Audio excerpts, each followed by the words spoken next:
শুভ সকাল বন্ধুরা, কেমন আছো তোমরা সবাই? আশা করি নিশ্চয়ই সবাই খুব ভালো আছো, আর আমরাও কিন্তু বেশ ভালো আছি।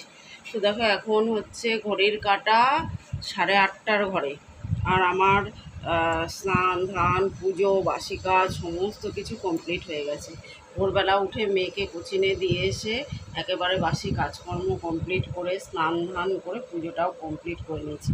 আর বড়মশাই আজকে যেহেতু মানে দুপুরবেলা এসে লাঞ্চ করবে, ওই জন্য রান্নার চাপটাই সকালবেলাই নেই, তো একটু পরে রান্না করবো। তো চলো, আর ব্রেকফাস্টে আজকে ছাতু মুড়ি খাবার কিছু খাবো না। কালকে একটু বাইরের খাওয়া দাওয়া করা হয়েছে, এখন তো এদিক ওদিক যাওয়া হচ্ছে প্রচুর। তো এটা দেখতে ওটা দেখতে যাওয়া হচ্ছে, তো ওই জন্য যেদিন রান্না করার সময় পাচ্ছি না, বাইরের খাবারই খাচ্ছি।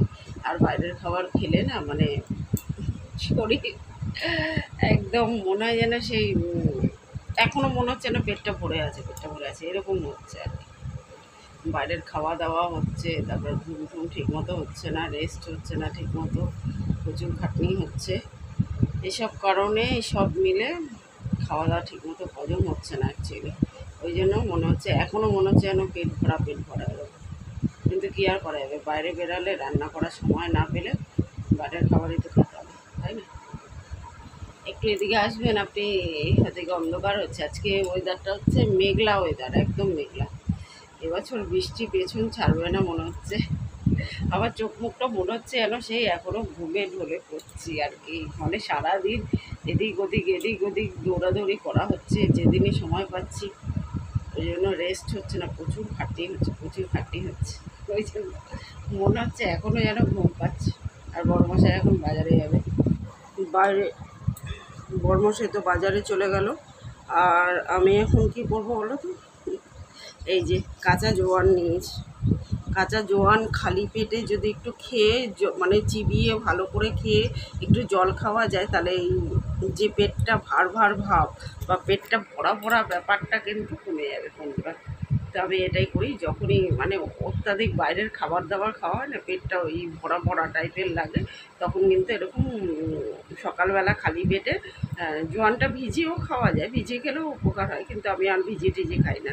আমি ওই কাঁচাই আর কি, মানে খালি পেটে একটুখানি খেয়ে নিই, খেয়ে ভালো করে চিবিয়ে খেতে হবে, খেয়ে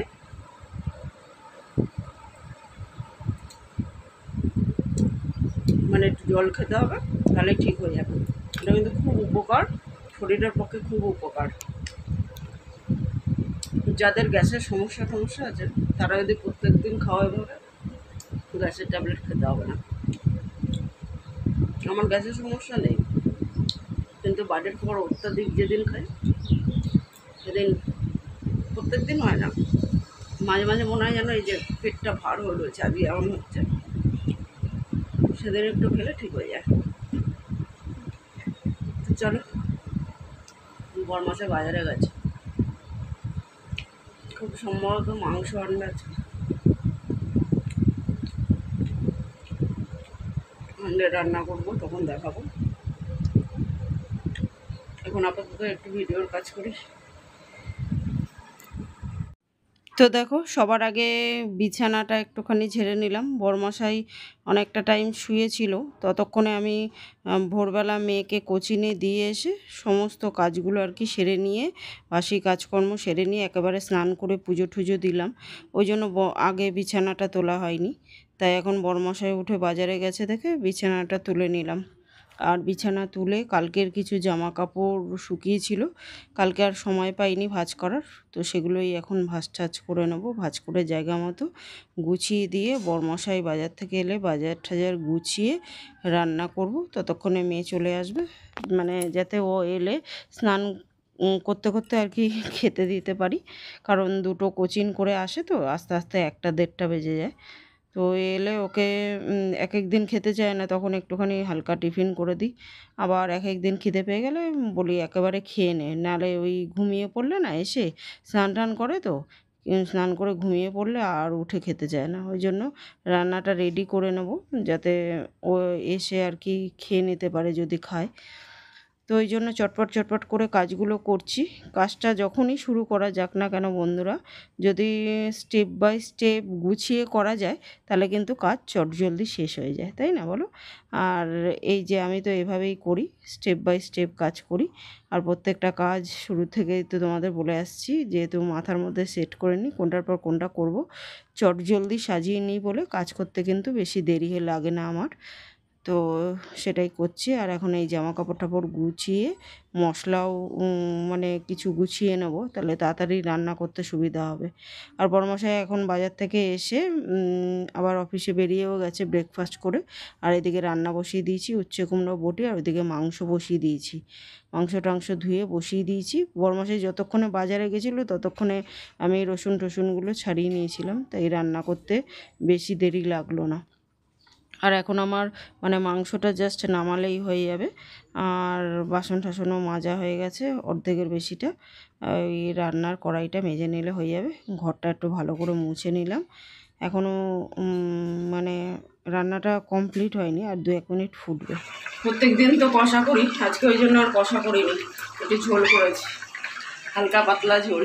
আজ একটু ঝোল খেতে ইচ্ছে করছিল, আর একদম কাঁচা লঙ্কা দিয়ে করেছি, ওই জন্য সাদা সাদা হয়েছে ঝোলটা, আর কাশ্মীরি লঙ্কা টঙ্কা দিইনি। চলো, রান্না ডান হয়ে গেছে, বাসন টাসনও মেজে ফেলেছি, ঘর দোরও মুছে ফেলেছি, সমস্ত কাজ কমপ্লিট। মুনমুনি এখন প্যাক প্যাক প্যাক প্যাক করছে বসে বসে। চলো, হয়ে গেছে। এখন ঘড়িতে বাজে 2:40, মানে 2:30টা বাজে। বড়মশাই এলে তারপর ডিনার করব, এই সরি, বড়মশাই এলে তারপরে লাঞ্চ করব।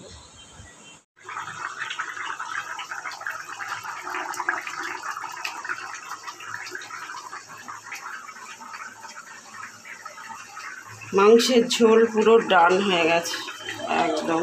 আজকে একটু ঝোল রেখেছি, ঝোল করেছি, আমি কষা কষা করেছি। এখন অনেকটা টাইম হয়ে গেছে, লাঞ্চ হয়ে গেছে, বরমশাই এসেও গেছে। আর লাঞ্চ টাঞ্চ করে বাসন টাসন মেজে একেবারে গা হাত পা ধুয়ে ধোয়া নাইটি পরে গাছে জল দিতে চলে এসেছি। তারপরে গিয়ে সন্ধে দেবো আর একটু পরে। তো চলো বন্ধুরা, আজকের মতো এই পর্যন্ত। আবার দেখা হবে নতুন একটা দিনের সঙ্গে, নতুন একটা ব্লগ নিয়ে। ততক্ষণের জন্য সবাই কিন্তু খুব ভালো থেকো, সুস্থ থেকো। আর আমার ভিডিওগুলো ভালো লাগলে লাইক শেয়ার কমেন্ট করে চ্যানেলটাকে সাবস্ক্রাইব করে দিও। তো আজকের মতো টাটা। আর মাংসের ঝোল আমরা খুব একটা খাই না, কষাই খাই, তোমরা তো দেখোই। কিন্তু আজকে ঝোল করেছিলাম না, ঝোলটা কিন্তু দারুণ লাগছিল। আসলে রান্নাটাও একটা টেকনিক, করতে পারলে যেরমভাবেই করবে ভালোই লাগবে খেতে। টাটা।